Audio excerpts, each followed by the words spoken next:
보라, 내 언약이 너와 함께 있으니 너는 여러 민족의 아버지가 될지라. 이제 후로는 내 이름을 아브라함이라 하지 아니하고 아브라함이라 하리니 이는 내가 너를 여러 민족의 아버지가 되게 함이니라. 내가 너로 심히 번성하게 하리니 내가 내게서 민족들이 나게 하며 왕들이 내게로부터 나오리라. 우리 신앙의 오랜 역사는 모든 성도들과 함께 하나님께서 주시는 미래로 걸어가는 이야기입니다. 사순절은 우리가 하나님과 함께 그 길을 계속 가고 있는지, 우리가 알지 못하는 사이 다른 길로 가고 있는지를 가려내기 위한 시간입니다. 지금까지 사순절은 너무나도 많이 죄책감과 회개에 지배되어 있었습니다. 그러나 여기서는 아닙니다. 사순절은 오히려 하나님의 미래로 발걸음을 내딛는 법을 배우는 시간입니다.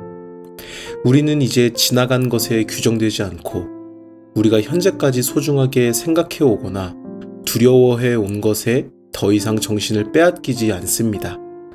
사순절은 옛 사람들에게 주어진 아기 예수를 품기 위한 시간입니다. 그것은 부활절에 새로운 생명으로 부활하는 것입니다. 그것은 하나님께서 새로운 세상에 주시는 은혜입니다. 하나님의 약속이 역사 속에서 이행되어 왔는지는 무신론자들의 논리로는 알 수 없습니다. 그들은 모든 것을 꽉 죄인 합리성의 작은 꾸러미로 환원시켜 버립니다. 그들은 모든 것을 합리적으로 설명할 수 있다고 여깁니다. 근본주의자들 가운데서도 하나님의 기적을 찾지 못할 것입니다. 그들은 설명할 수 없는 하나님의 선물들을 자신들이 세운 논리의 상자 속에 가두어 버립니다. 여러분은 세상이 어리석다고 여기는 방식으로 살아가는 이들과 하나님을 신뢰함으로써 살아가는 사람들의 실천들 속에서 하나님의 약속을 찾을 수 있을 것입니다.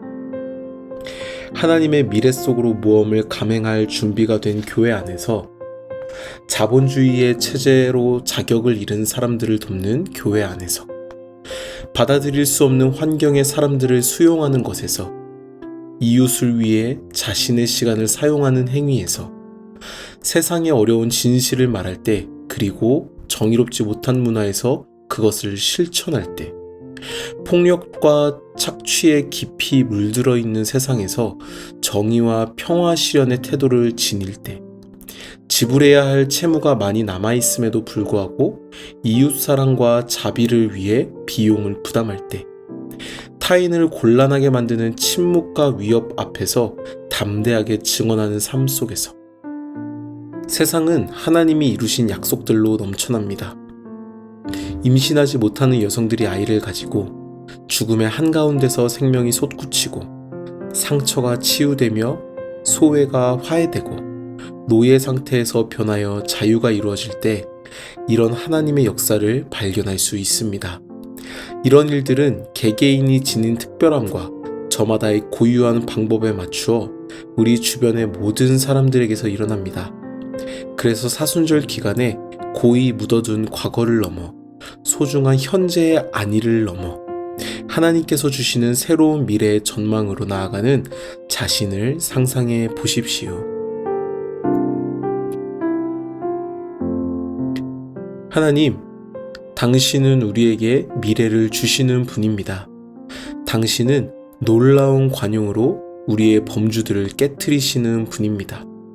우리로 사순절에 당신께서 주시는 선물을 받을 준비를 하게 하소서. 아멘.